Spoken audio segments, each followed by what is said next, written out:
সাংবাদিক বৈঠক রয়েছি। আমি কুণাল ঘোষ এবং আমার সঙ্গে আমাদের তৃণমূল কংগ্রেসের আইটি সেলের প্রধান এবং অন্যতম মুখপাত্র দেবাংশু ভট্টাচার্য। তা আমরা খুব স্পষ্টভাবে বলতে চাই যে বিজেপি আর আক্ষরিক অর্থেই গাঁজাখোর বিজেপিতে পরিণত হয়েছে। বিজেপির আগে বলতে হবে গাঁজাখোর, গাঁজাখোর বিজেপি। নর্মালি আর বিজেপি বলা যাবে না। আগে থেকেই এই মাদক কারবারিদের সঙ্গে বিজেপির লেনদেন ছিল। এর আগেও এক মক্ষী রানী ধরা পড়েছিলেন, পরবর্তীকালে বিজেপির পদে ঢুকে গেছেন। বিভিন্ন বিস্তারিত আমি বা দেবাংশু আমরা বলবো। বিজেপির সঙ্গে এই মাদক ব্যবসায়ীদের আত্মিক সম্পর্ক। কিন্তু এবার এই যে হাওড়ার সাঁকরাইলে কান্দুয়া গ্রাম পঞ্চায়েত, তো সেখানে বিজেপির পঞ্চায়েত সদস্যা রূপা রায়, তার বাড়ি থেকে 41 কেজি তার কিছু বেশি গাঁজা উদ্ধার হয়েছে। মাদক মাদক গাঁজা উদ্ধার হয়েছে। এ রূপা রায়কে, রূপা রায় বিজেপির পঞ্চায়েত সদস্য। তার স্বামীকে, তিনিও বিজেপির নেতা, তাদের কিষাণ মোর্চার নেতা, তিনি গ্রেফতার হয়েছেন। এবং সেই রূপা রায়ের স্বামী নিমাই রায় গ্রেফতার হওয়ার পর দেখা যাচ্ছে একের পর এক প্রভাবশালী নেতার সঙ্গে তাদের মাখো মাখো মাখো মাখো মাখো মাখো ছবি। পুলিশ এফআইআর লঞ্চ করেছে এবং খুব স্পষ্টভাবে আজ প্রকাশ্যে ধৃত বলছেন যে আমি গাঁজার ব্যবসা করি, দীর্ঘদিন ধরে করি, এখানে তৃণমূল বা অন্য কেউ আমায় ফাঁসায়নি, বিজেপির লোকেরাই আমাকে ফাঁসিয়েছে। তাহলে যে লোক গাঁজার ব্যবসা করে সেই লোককে বিজেপি পদ দেয় কি করে? বিজেপির পঞ্চায়েত সদস্য স্বামীর পারিবারিক ব্যবসা হচ্ছে গাঁজা ব্যবসা। তো এরপরেও কি বিজেপিকে গাঁজাখোর বিজেপি বলা যাবে না? আমরা কয়েকটি ছবি আপনাদের দেখাবো। তার আগে বলি, ধরুন এই শুভেন্দু অধিকারীর সঙ্গে এই গাঁজাখোর গাঁজার ব্যবসায়ীর ছবি। নিমাই রায় বিজেপির পঞ্চায়েত সদস্যের স্বামী, তাদের বাড়ি থেকে 41 কেজি গাঁজা, আর বলছেন যে গাঁজা আমার ব্যবসা। গর্বের সঙ্গে বলছেন আমি তো গাঁজার ব্যবসা পারিবারিক ব্যবসা, আমার বাবার সময় থেকে চলছে। তাহলে প্রশ্ন হচ্ছে গাঁজার ব্যবসায়ীদেরকে বিজেপি দলে নিচ্ছে, পদ দিচ্ছে, প্রার্থী করছে। আর এইখানেই আমি একটা কথা বলে দেবাংশুকে বলবো, আর আমি একটু আমাদের তথ্য প্রযুক্তি যারা দেখছেন তাদের রিকোয়েস্ট করবো একটু এফআইআর বা অন্য ছবিগুলো দেখাতে। আমি একটা কথা বলি, এই গাঁজার ব্যবসায়ীর সঙ্গে শুভেন্দুর কতটা ভাব। এই যে শুভেন্দু অধিকারী, দিলীপ ঘোষ, রাহুল সিনহা, সুকান্ত মজুমদার, এদের সকলের সঙ্গে দেখা যাচ্ছে অত্যন্ত ঘনিষ্ঠভাবে ছবি নিয়ে নানা রকম কথা বলে বিজেপি। তা এই ছবিগুলো নিয়েও তো কথা বলতে হবে। তো তাহলে এই গাঁজার প্রভাব কতটা শুভেন্দুর উপর? শুভেন্দু যখন চোখ গোল্লা করে লাফায়, নাচে, এই সময় একবার ব্লাড টেস্ট করা যায় না? এই যে গাঁজার কারবারিদের সঙ্গে মিশছে, এই যে গাঁজার কারবারির সঙ্গে ছবি শুভেন্দু অধিকারীর, যে শুভেন্দু যখন দেখবেন অস্বাভাবিক আচরণ করে, চোখগুলো বড় বড় হয়ে গেছে, সোজা লাফাচ্ছে, মুখ বেঁকাচ্ছে, এই সময় একটা ব্লাড টেস্ট করা দরকার, রক্ত পরীক্ষা করা দরকার, যে তাতে অন্য কোনো প্রভাব কিছু আছে কিনা। এই গোটা তদন্তে গাঁজার ব্যবসায়ীদের কি করে বিজেপিতে আনা হলো, গাঁজার ব্যবসায়ীদের কিভাবে বিজেপির সদস্য পদ দেওয়া হচ্ছে, পঞ্চায়েত সদস্য করা হচ্ছে, দলের কিষাণ মোর্চার পদ দেওয়া হচ্ছে, এ তো পুলিশকে সমস্তটা তদন্ত করে দেখতে হবে, আর শুভেন্দুর ব্লাড রিপোর্ট সহ। আমি একটু অনুরোধ করব যে একটু আপনারা দেখুন এই ছবিগুলি। শুভেন্দু অধিকারী, সুকান্ত মজুমদার, স্বপন দাশগুপ্ত, দিলীপ ঘোষ, এ তো পরপর বিজেপি নেতৃত্বের এইসব গাঁজার পাতা উদ্ধার হয়েছে, এইসব গাঁজার পাতা নিয়ে এদের ব্যবসা। এবার বিজেপির এই, এবার ধরুন পুলিশ এফআইআর লঞ্চ করেছে, পুলিশ এফআইআর দিয়েছে, তারপরেও তদন্ত চলছে, আস্তে আস্তে সব বেরোবে। তো সেই জায়গাতে আমাদের পরিষ্কার বক্তব্য, বিজেপি আনুষ্ঠানিকভাবে গাঁজাখোর দলে পরিণত হয়েছে। বিজেপির অতীতেও কানেকশন ছিল, দেবাংশু বিস্তারিত বলবে। এবং এখন এই যে পঞ্চায়েত সদস্যের বাড়ি থেকে তার স্বামী অ্যারেস্ট হচ্ছে, তার বাড়ি থেকে যে এই যে গাঁজার পাহাড় উদ্ধার হচ্ছে 41 কেজি, এবং সগর্বে ঘোষণা করছে বিজেপির নেতা যে হ্যাঁ আমি গাঁজার ব্যবসা করি, আমার বাবাও গাঁজার ব্যবসা করতেন, আমার পারিবারিক গাঁজার ব্যবসা, এবং আমাকে তৃণমূল ফাঁসায়নি, আমাকে বিজেপির লোকেরা ফাঁসিয়েছে। এবার তদন্ত হোক, এই গাঁজা কোথায় কোথায় যায়, কারা জড়িত। এর আগে তো আমরা দেখেছি এখানে বিজেপির এই নেতাদের ছবি প্রভাব খাটিয়ে এই গাঁজার ব্যবসা রমরমা হয়েছে কিনা, এই বিজেপি নেতাদের সঙ্গে গাঁজা চক্রের কি সম্পর্ক, এর সমস্ত পূর্ণাঙ্গ তদন্ত আমরা দাবি করছি। আর বিজেপির সঙ্গে কতটা মাদক চক্রের বারবার যুগে যুগে বিভিন্ন জায়গায় কানেকশন, দেবাংশু আপনাদের সবিস্তারে জানাচ্ছে। নমস্কার।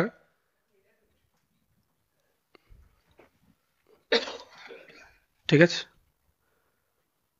নমস্কার। দেখুন, যে ঘটনাটা প্রকাশ্যে এসছে, বিজেপি নেত্রী রূপা রায় এবং তার স্বামী, তাদের কাছ থেকে যে মাদক উদ্ধার হয়েছে, এটার দ্বারা একটা জিনিস কিন্তু প্রমাণ হয়ে যাচ্ছে, বিজেপি মানেই গাঁজা, গাঁজা মানেই বিজেপি। এটা একদম স্পষ্ট হয়ে যাচ্ছে বাংলার মাটিতে, ভারতবর্ষের মাটিতে। যখনই হেরোইন থেকে শুরু করে গাঁজা, যে কোনো কাণ্ডে আপনি যদি রাজনৈতিক যোগ খোঁজেন, এর আগে বহুবার দেখা গিয়েছে বিজেপির সঙ্গে সরাসরি সম্পৃক্ত এরম ঘটনার যোগ পাওয়া গিয়েছে। কুণালদা যে কথা বললেন, যে সত্যি সত্যি শুভেন্দু অধিকারী মাঝে মধ্যে যেভাবে কথাবার্তা বলেন, যেভাবে রিয়্যাক্ট করেন, সেগুলো দেখে স্পষ্টভাবে মনে হয় তিনি গাঁজা সেবন করেই এই সমস্ত কথাবার্তাগুলো বলছেন। কারণ শুভেন্দু অধিকারীর হাবভাব বিজেপিতে যাওয়ার পরই বদলে গিয়েছে, এবং আমাদের ধারণা উনি 2020 শেষের দিক থেকেই ভীষণ মাত্রায় গাঁজা সেবন শুরু করেছিলেন, যেই কারণে অমিত শাহের হাঁটু ধরে জড়াজড়ি করে বিজেপিতে যোগ দিয়েছিলেন, এবং পরবর্তীকালে তার গাঁজার মাত্রা অত্যন্ত পরিমাণ বাড়তে থাকায় তিনি এখন এরকম প্রায় আধা পাগল ধরনের হয়ে গিয়েছেন। আমাদের বক্তব্যের জায়গা হচ্ছে, এর আগেও আপনাদের মনে আছে যে বিজেপির একজন নেত্রী পামেলা গোস্বামী, তার কাছ থেকে কোকেন উদ্ধার হয়েছিল, এবং সেই পামেলা গোস্বামী কিন্তু চিৎকার করে অ্যারেস্ট হওয়ার সময় একটা কথা বলেছিলেন, যে বিজেপির বাংলার তৎকালীন দায়িত্বপ্রাপ্ত নেতা কৈলাস বিজয়বর্গীর যিনি সহযোগী ছিলেন রাকেশ সিং, তিনি নাকি তাকে ফাঁসিয়েছেন। আজকে আবার এই বিজেপির কিষাণ মোর্চার নেতা, তিনি আবার বলছেন তাকে নাকি বিজেপির লোকেরা ফাঁসিয়েছেন। আচ্ছা, কিষাণ মোর্চা কথার অর্থ কি? যারা চাষবাস করেন তারাই তো। তো এই গাঁজার চাষটাকেও কি বিজেপি কিষাণ মোর্চার, মানে গাঁজার চাষও যিনি করেন তিনিও কি কিষাণ মোর্চার দায়িত্ব পেতে পারেন? মানে এটাকেও কি বিজেপি লিগাল চাষের আন্ডারে ধরে? কারণ ইনি যে কিষাণ, ইনি কিসের চাষ করেন, কিসের ব্যবসা করেন, এটা না দেখেই কি বিজেপি তাকে পদ দিয়েছিল? এটা কিন্তু আমাদের জানা নেই। গাঁজার অঙ্কটা কিন্তু কম নয়, 41 কিলো গাঁজা। যে 41 কিলো গাঁজা মোটামুটি এক মাসের জন্য বিজেপির টপ লিডারশিপকে যা আপনারা ব্যবহার করতে দেখেন, সেই ব্যবহার করতে উদ্বুদ্ধ করতে পারে।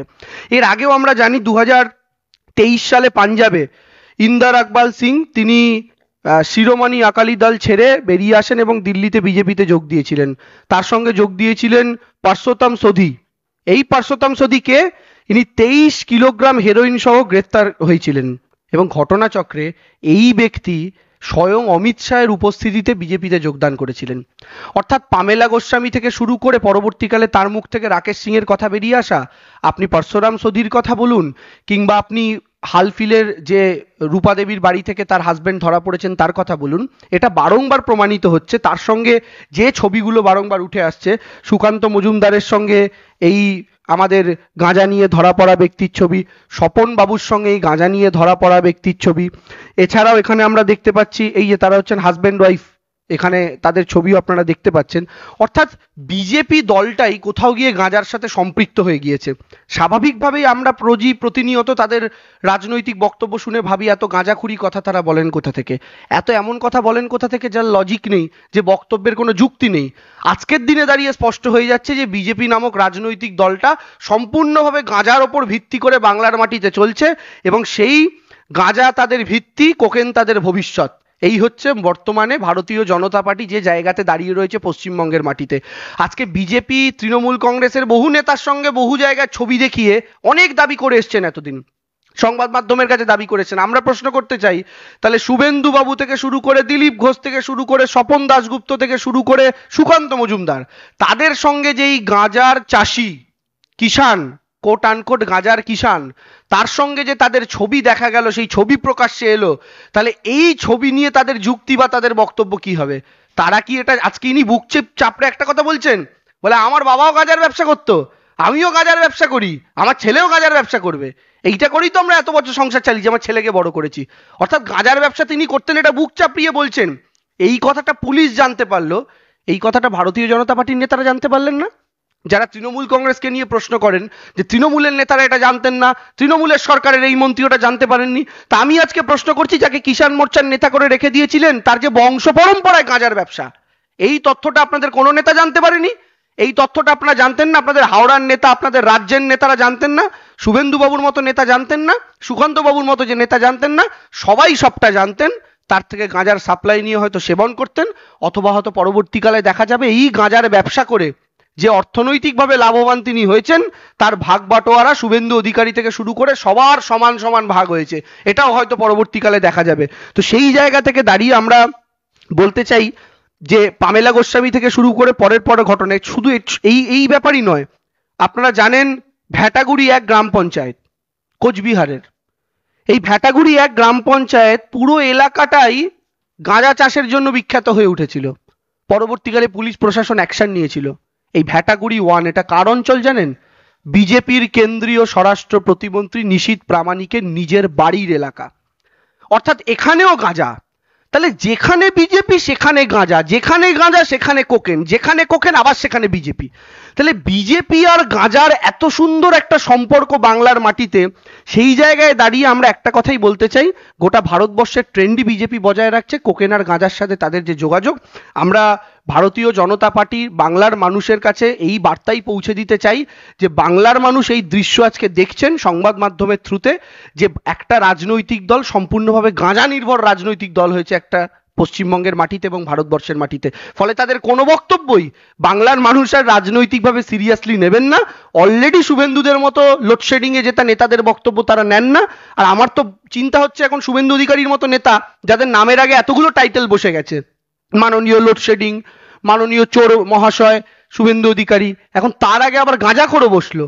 অর্থাৎ মাননীয় গাঁজাখোর, চোর, লোডশেডিং শুভেন্দু অধিকারী, এত বড় নাম যেভাবে তিনি নামের আগে একের পর এক টাইটেল যুক্ত করছেন, তার নাম লিখতে দুপাতা খরচ হবে আগামী দিনে। আমাদের প্রত্যেকের মনে হয় বংশের নাম তিনি উজ্জ্বল করেছেন, শান্তিকুঞ্জের নাম উজ্জ্বল করেছেন।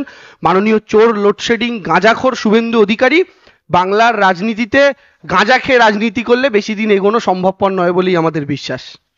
দেখুন, এই শুভেন্দু অধিকারীরা, বিজেপির নেতারা বিভিন্ন ছবি মাঝে মধ্যে দেখিয়ে তৃণমূলের বিরুদ্ধে কুৎসা করে ইত্যাদি ইত্যাদি। তাহলে শুভেন্দুর সঙ্গে তো শাহজাহানের ছবি দেখা যাচ্ছে। শেখ শাহজাহান তিনি যাই করে থাকুন, আমরা এখন পুরোটা ডিটেলটা জানি না, এখন একটা একতরফা শুনে যাচ্ছি, কিন্তু তার সঙ্গে তো শুভেন্দু অধিকারীর ছবি দেখা যাচ্ছে।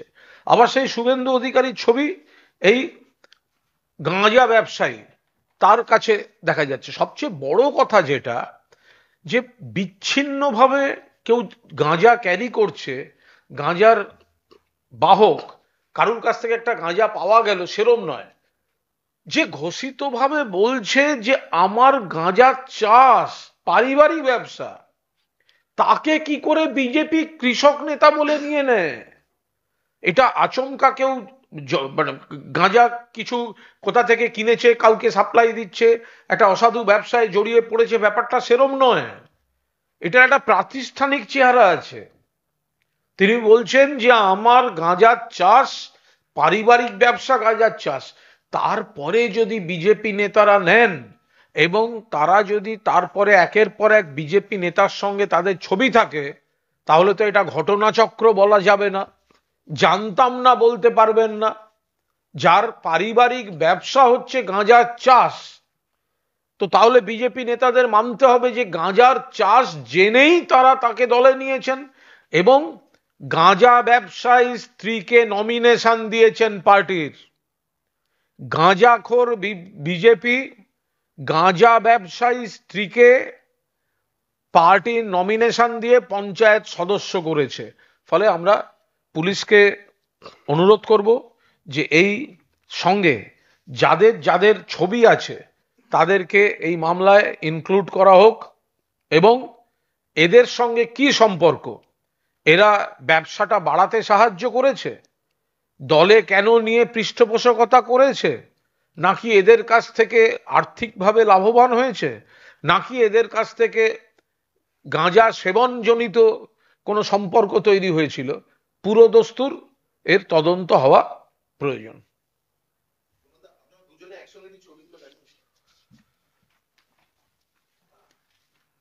এই তো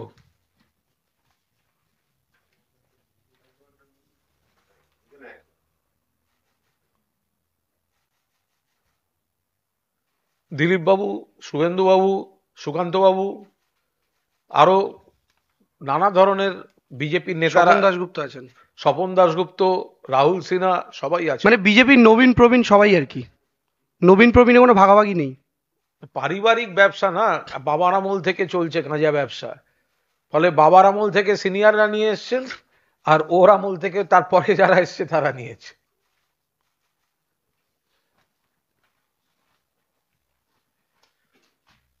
আর কিছু?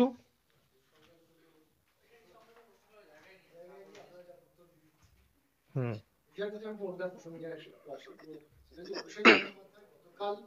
আসামে স্বশাসিত লোকসভা ভোটের ফলাফল উল্লেখ করে টুইট করে north Cachar beach autonomous council, সেখানে দেখা যাচ্ছে 22টি আসনের মধ্যে 19টি জিতেছে বিজেপি। কিন্তু তিনি উল্লেখ করেছেন অভিষেক বন্দ্যোপাধ্যায় যে ভোট শতাংশের হিসাবে তৃণমূল কংগ্রেস টেক্কা দিয়েছে বিজেপিকে, কিন্তু বিজেপিটা মানতে না। তারা বলছেন যে ওরা নিজেরা বাড়াবাড়ি করুন, কিন্তু আমরা সবচেয়ে বেশি আসনকে জিতেছি। দেখুন, অভিষেক বন্দ্যোপাধ্যায় আমাদের সর্বভারতীয় সাধারণ সম্পাদক, তিনি তো একেবারে তথ্য পরিসংখ্যান দিয়ে যা বলার বলে দিয়েছেন। সেখানে ভোট শতাংশে তৃণমূল কংগ্রেস এগিয়ে রয়েছে। ফলে মানুষ, আসামের সেই এলাকার মানুষ তৃণমূল কংগ্রেসকে চাইছেন, বেঙ্গল মডেলকে চাইছেন। মমতা বন্দ্যোপাধ্যায়ের যে উন্নয়নের মডেল, সেটা তারা ওখানে অ্যাকসেপ্ট করছেন। সেটাই অভিষেক বন্দ্যোপাধ্যায় তার তথ্য পরিসংখ্যান দিয়ে ফুটিয়ে তুলেছেন। 22শে জানুয়ারি রাম মন্দির উদ্বোধন, তার আগে পুলিশ শঙ্করাচার্য বলেছেন রাম মন্দির উদ্বোধনে যাবেন না, কারণ ওখানে বিধি মেনে মূর্তি প্রতিষ্ঠা হচ্ছে না। রামের যত না নাম হচ্ছে তার চেয়ে বেশি নরেন্দ্র মোদীর প্রচার চলছে। দিলীপ ঘোষ বলছেন উনি কংগ্রেসের শঙ্করাচার্য, তাই সবসময় বিজেপি সরকারের বিরোধিতা করেন। দেখুন, এ ব্যাপারে আমাদের খুব স্পষ্ট বক্তব্য। আমাদের সর্বোচ্চ নেত্রী মমতা বন্দ্যোপাধ্যায় একদম ক্লিয়ার করে দিয়েছেন, ধর্ম যার যার, উৎসব সবার, সব ধর্মকে আমরা সমানভাবে সম্মান করি। রামচন্দ্র ভগবান হিসেবে তাকে অনেকে মানেন, পুজো করেন, 100 বার করবেন, কেন করবেন না? রামচন্দ্র ভগবান। কেউ হৃদয়ে পুজো করেন, কেউ বাড়িতে পুজো করেন, কেউ মন্দিরে পুজো করেন। রামচন্দ্রকে শ্রদ্ধা এবং পুজো নিয়ে তো কারুর কোনো বিতর্ক নেই। বিষয় হচ্ছে ভোটের দিকে নজর রেখে রাজনীতিতে রামচন্দ্রকে অপব্যবহার করা হচ্ছে, অর্থাৎ ভগবানকে ভগবানের জায়গায় না রেখে নির্বাচনী এজেন্ট হিসেবে ব্যবহার করছে বিজেপি। শঙ্করাচার্য, পুরীর শঙ্করাচার্য শ্রদ্ধেয় নিশ্চলানন্দ সরস্বতী মহারাজ, তিনি যেটা বলেছেন, তিনি ধর্মের কথা বলেছেন যে একদিকে মন্দিরটা সম্পূর্ণ হয়নি, দুই হচ্ছে প্রাণ প্রতিষ্ঠা কে করবে। যদি ধর্মই মানতে হয়, যদি পুজো অর্চনার রীতি মানতে হয়, যদি শাস্ত্র মানতে হয়, তাহলে প্রাণ প্রতিষ্ঠা কারা করবেন? কোন পুরোহিত, কোন সেবায়েতরা? তার বদলে যদি কোনো রাজনৈতিক উদ্দেশ্যে রাজনৈতিক ব্যক্তি প্রাণ প্রতিষ্ঠা করতে চান, তাও আবার অসমাপ্ত মন্দিরে, সেটা পুরীর শঙ্করাচার্যের বিশ্লেষণে সেটা সঠিক নয়, ধর্মীয় আচার নয়। ফলে এটা তো সর্বভারতীয় তৃণমূল কংগ্রেসকে বলতে হচ্ছে না। তো নরেন্দ্র মোদী তো পুরীর শঙ্করাচার্যের থেকে বড় হিন্দু নন।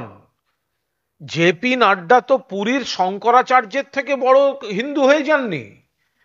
তারা হিন্দুত্বকে নিয়ে রাজনীতির ব্যবসা করছেন, এই নরেন্দ্র মোদী, অমিত শাহ, জেপি নাড্ডারা। আর পুরীর শঙ্করাচার্য বলছেন ধর্মীয় রীতি মেনে প্রাণ প্রতিষ্ঠা হচ্ছে না, সেই কারণে তারা এটি অনুমোদন করছেন না। এ তো স্পষ্টভাবে এর ব্যাখ্যাটা সামনে চলে এসছে। দেবাংশু বল। না দেখুন, প্রথমেই যেটা কুণালদা বললেন আর কি, রামচন্দ্রকে ইলেকশন এজেন্ট হিসেবে কাজে লাগানো, সবচেয়ে বড় কথা হচ্ছে উনি যে কথাটা বলেছেন উন্মাদ, বাস্তবিক অর্থে তো সেটাই আমরা দেখতে পাচ্ছি। বাড়ি সম্পূর্ণ হওয়ার আগে গৃহপ্রবেশ কোথায় হয় আপনারা বলুন তো? সেখানে ভগবানের মন্দির আমরা তৈরি করছি, এবং বারংবার একটা কথা বলা হচ্ছে রামলালা আসছেন। রামলালা আছেন আমাদের মাঝে, রামলালা অলরেডি বিরাজ করছেন আমাদের মাঝে, তাকে নতুন করে আনার দরকার নেই। তার বাড়ি তৈরি করে তার প্রাণ প্রতিষ্ঠার যে ব্যাপার, সেখানে প্রাণ প্রতিষ্ঠা করছেন আপনি বাড়ি তৈরি না করে। তার মাথার ছাদ সম্পূর্ণ হয়নি, সেখানে আপনি তাকে প্রবেশ করাচ্ছেন। তার মানে কি? তার স্পষ্ট অর্থ হচ্ছে যে লোকসভা ইলেকশনের আগে আমাকে এই কাজটা করতে হবে। লোকসভা ইলেকশনে যদি ফল পেতে হয় তাহলে রামের বাড়ি তৈরির অপেক্ষা করা যাবে না, কারণ রামের বাড়ি তৈরি হয়ে গেলে তো ভোটটাও হয়ে যাবে। তাহলে স্বাভাবিকভাবে এই অঙ্ক ভারতবর্ষের সমস্ত হিন্দুরা চিন্তা করছেন যে যে রাজনৈতিক দল রামলালার বাড়ি তৈরি হওয়ার আগে তাকে সেখানে প্রবেশ করিয়ে, এবং সবচেয়ে বড় কথা পুরোহিতদের তোয়াক্কা না করে রাজনৈতিক ব্যক্তিরাই ধর্মের সমস্ত দায়িত্ব কাঁধে তুলে নিচ্ছেন, এটা একটা জিনিস স্পষ্ট হয়ে যাচ্ছে। আর যাই হোক, এরা প্রকৃত ধার্মিক নন। আমি বারবার বলি, বিজেপি এ রাজ্যের ভারতবর্ষের হিন্দুদেরকে কিভাবে ট্রিট করে সবচেয়ে সহজ উপায় বোঝার, আপেল খাওয়ানো খাসি। আপেলকে খাসি খাওয়ানো হয়, খাসিকে আপেল খাওয়ানো হয়, খাসি ভাবে বোধহয় আমায় খুব ভালোবাসে। কিন্তু এটা কেউ বোঝেন না যে ওই আপেলটা খাওয়ানো হচ্ছে সেটা খাসির ভালোর জন্য নয়, মাংসটা যেন নরম হয়, পরের দিন খাসিকে কাটবে। এটা হচ্ছে নরেন্দ্র মোদী। ইনি দেশের মানুষকে জন্তু জানোয়ারের মতো ভাবছেন। প্রথমে একটা রাজনৈতিক টোপ দিচ্ছেন, আবেগ দেখাচ্ছেন, মাথায় হাত বোলাচ্ছেন, অনেকে হয়তো ভোটও দিয়েছেন দুবার, কিন্তু তৃতীয়বার আর সেই ভুলটা হবে বলে আমরা বিশ্বাস করি না। আর শঙ্করাচার্য আমাদের কাছে অবশ্যই নরেন্দ্র মোদীর চাইতে অনেক বড় হিন্দু।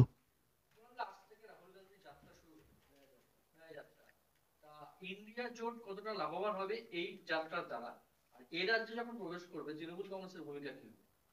দেখুন, এই গোটা বিষয়টা রাহুল গান্ধী কংগ্রেসের নেতা, তাদের কর্মসূচি তারা নিতেই পারেন, যে কোনো দল তাদের কর্মসূচি তারা নিতেই পারেন, কিন্তু এই বিষয়ে, এই জোটের বিষয়টা পুরোদস্তুর আমাদের সর্বোচ্চ নেত্রী মমতা বন্দ্যোপাধ্যায় দেখছেন। যা কমিউনিকেশন ইত্যাদি আলোচনা চলছে শীর্ষ নেতৃত্বের পর্যায়ে, ফলে এই বিষয়ে আমরা আলাদা করে কোনো মন্তব্য করব না।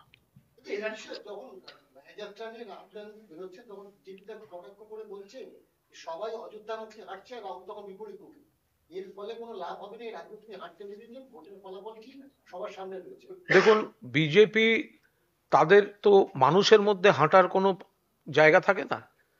তার কারণ হচ্ছে তারা অযোধ্যা মানে তারা রুটি কাপড়ার মাকানের লড়াই থেকে সরে গিয়ে শুধু ধর্মমুখী একটা বিভ্রান্তিকর প্রচারের দিকে যেতে চায়। সেখানে রাহুল গান্ধী তাঁর দলের কর্মসূচি করতে পারেন। আমরা দেখেছি আমাদের অভিষেক বন্দ্যোপাধ্যায় কিভাবে নবজোয়ার যাত্রা করেছেন, দিনরাত ঝড় জল বাড়ি ঘর ছেড়ে। ফলে এরা তো মানুষের মধ্যে থাকেন, এটা তো মানুষের জন্য, মানুষের অধিকারের লড়াইতে, রুটি কাপড়া ওর মাকানের লড়াইতে। ফলে বিজেপির তার সঙ্গে এই বিজেপির হচ্ছে মেকি হিন্দুত্ব, বিজেপি হচ্ছে জালি হিন্দু, মেকি হিন্দু, তাদের সঙ্গে এটা বনবে না। বিজেপির রাজনীতিটা সংখ্যা গুরু বা সংখ্যা লঘু কারুর পক্ষে ভালো না। মানুষকে শুধু ভেদাভেদ করে দেওয়ার রাজনীতি, তাদের ধর্মের ব্যাখ্যাটাই সম্পূর্ণ মানবিকতার বিরুদ্ধে।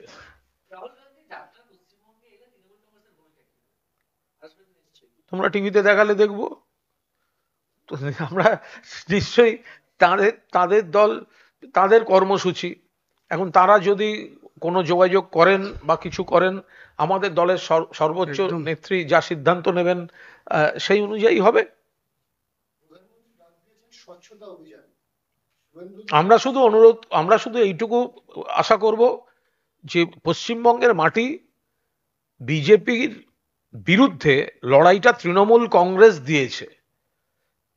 পশ্চিমবঙ্গের মাটিতে বিজেপিকে হারানো যায় 2021 সালেও মমতা বন্দ্যোপাধ্যায়ের নেতৃত্বে, অভিষেক বন্দ্যোপাধ্যায়ের সেনাপতিত্বে তৃণমূল কংগ্রেস প্রমাণ করেছে। কংগ্রেস সে সময় সিপিএম এর সঙ্গে জোট করে আলাদা লড়তে গিয়ে শূন্য পেয়েছে, তাই না? আইএসএফ এর সাথেও, হ্যাঁ, আইএসএফ এর সঙ্গেও তারা শূন্য পেয়েছে। ফলে এটা গণতান্ত্রিক রাজ্য, রাহুল গান্ধী আসতে পারেন, যে কোনো দল যে কোনো কর্মসূচি করতে পারেন, কিন্তু এটা যেন মাথায় থাকে যে এখানে বিজেপি বিরোধী লড়াইটা তৃণমূল কংগ্রেস করে যাচ্ছে, ফলে বিজেপি বিরোধী যে স্রোত তার নেতৃত্বে তৃণমূল কংগ্রেস রয়েছে, ফলে সেই বিধানসভা ভোটের রেজাল্টের রিপোর্ট কার্ডের বেসলাইনটা যেন সকলের মাথায় থাকে। Sir, এটা একবার English. Mallikarjun Kharge invited India bloc netas will allies join rounds here. I can't comment on that right now because our Supremo, Ms. Mamata Banerjee, she is looking after the issue, especially the communication with the India allies parties. So in proper time, Mamata Banerjee will inform you. সেটা হচ্ছে প্রধানমন্ত্রী স্বচ্ছতা অভিযানের ডাক দিয়েছে। সুকান্ত তৃণমূল থেকে শুরু করে শ্রমিক পর্যায়ে একেবারে জেপি নাড্ডা পর্যন্ত সবাই, কেউ হনুমান মন্দিরে, কেউ রাম মন্দিরে, কেউ শিব মন্দিরে গিয়ে তারা পরিষ্কার পরিচ্ছন্ন সাফাই অভিযান চালাচ্ছে। এটাকে তৃণমূল কিভাবে দেখছে? আমরা কিছুই দেখছি না, তার কারণ হচ্ছে ওনাদের উচিত আগে দলটাকে সাফাই করা। একদম দলটাকে আগে সাফাই করুক, ঝাড়ু দিয়ে তাড়ান শুভেন্দু অধিকারীকে, চোর শুভেন্দু। শুভেন্দুর ভিডিও দেখিয়েছিল বিজেপি, শুভেন্দুর বিরুদ্ধে সিবিআই চেয়েছিল বিজেপি, এফআইআর করেছে বিজেপি, এই সিবিআই। তো ফলে বিজেপি তার মধ্যে চোর, তার মধ্যে মাদক ব্যবসায়ী, আর অন্য দলের যাদের দিকে আঙুল দেখিয়ে দেখিয়ে বিজেপি চোর বলতো সেইগুলো এখন বিজেপির দলের নেতা। তো তাহলে আগে ওইখানে ঝাড় দিক, ওখানে ঝাড় দিক, ওখানে ঝাড় দিক। দিলীপ বাবুর এই সুযোগ, শুভেন্দুর পেছনে ঝাঁটা নিয়ে তাড়া করে গান গান, মার ঝাড়ু মেরে ঝেঁটিয়ে বিদায় কর, এই সুযোগ দিলীপ ঘোষ আর পাবেন না।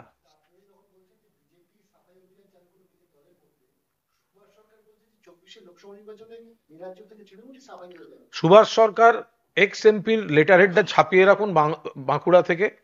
যদি উনি আদৌ নমিনেশন পান তাহলে প্রাক্তন সাংসদের লেটার হেডটা ছাপিয়ে রাখুন, আর 2-3 মাস ভোট হওয়া অবধি উনি সাংসদ আছেন, ফলে এই অবান্তর কথাবার্তাগুলো বলছেন। আর ওনাকেই তো ওনার পার্টির লোকজন সাফাই করার জন্য উদ্যত হয়েছিলেন। ওই বাবা, তোমাদের ক্যামেরা ঘুরছে। ও, মাননীয় সুভাষ সরকার, তৈরি থাকতে হবে তো, ডবল ইঞ্জিন প্রেস কনফারেন্স। মাননীয় বিজেপি সাংসদ সুভাষ সরকারকে তো তারই দলের কর্মীরা বিভিন্ন রকম বস্তু নিয়ে তাড়া করেছিলেন, সেই দৃশ্য আমরা দেখেছিলাম, তাকেই দরজা বন্ধ করে রেখে দিয়েছিলেন। ফলে তিনি তৃণমূলকে সাফাই করার আগে তার দলের কর্মীরা তো বাঁকুড়া থেকে তাকে সাফ করে দিতে উদ্যত হচ্ছে। ফলে সুভাষ সরকারের এই দৃশ্যগুলো আগে দেখা উচিত, এবং তার এই জায়গাটা দেখা উচিত যে তিনি নিজে আগে বিজেপির থেকে টিকিটটা হাসিল করতে পারেন কিনা বাঁকুড়া লোকসভার জন্য, তারপরে তিনি তৃণমূল কংগ্রেস নিয়ে কথা বলবেন।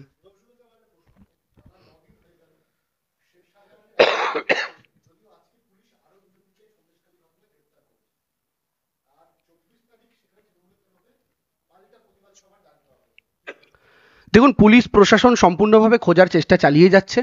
এখন স্বাভাবিকভাবেই একটা কথা আমরা সংবাদ মাধ্যমেই দেখছিলাম যে শুধু পুলিশ নয়, বিএসএফও তাদেরকে খুঁজছেন। এখন আমাদের বক্তব্য হচ্ছে, ঘটা করে নরেন্দ্র মোদী তো বিএসএফ এর যে এখতিয়ার সেটা 15 কিলোমিটার থেকে বাড়িয়ে 50 কিলোমিটার করেছিলেন, যেন বিএসএফ আরো বেশি ঘুরতে পারে, আরো বেশি খুঁজতে পারে সেই কারণে। আর সেই 50 কিলোমিটার আপনি যদি দেখেন তাহলে গোটা সুন্দরবন এলাকায় কিন্তু 50 কিলোমিটার আওতার মধ্যে চলে আসে। সেক্ষেত্রে এই প্রশ্নটা বিএসএফ এর দিকেও থাকে, কিন্তু তারাই বা কেন খুঁজে পাচ্ছেন না? বক্তব্যের জায়গাটা হচ্ছে, আমরা অ্যারেস্ট করছি, আমাদের প্রশাসন সন্দেশখালির ঘটনা ইতিমধ্যে আপনি যেরকম বললেন গ্রেফতার করেছে অনেকজন মানুষকে। শেখ শাহজামানের তার খোঁজ চলছে, তিনি অ্যাবসকন্ডিং রয়েছেন, স্বাভাবিকভাবেই বিএসএফও খুঁজছে, রাজ্য পুলিশও খুঁজছে। কিন্তু বিজেপির সাথে আমাদের একটা মূল তফাতের যে জায়গাটা, যে ব্রিজভূষণের মতো লোকেদের নরেন্দ্র মোদী কোলে বসিয়ে দোল খাওয়ান, যার বিরুদ্ধে অভিযোগ ওঠে অলিম্পিক জয়ীদের বিরুদ্ধে যৌন নির্যাতন করার, যে মন্ত্রী কৃষকদের উত্তরপ্রদেশে পিষে মেরে দেয়, সেই মন্ত্রীর ছেলে তার বাবা হওয়া সত্ত্বেও সেই মন্ত্রীকে কোলে বসিয়ে দোল খাওয়ান।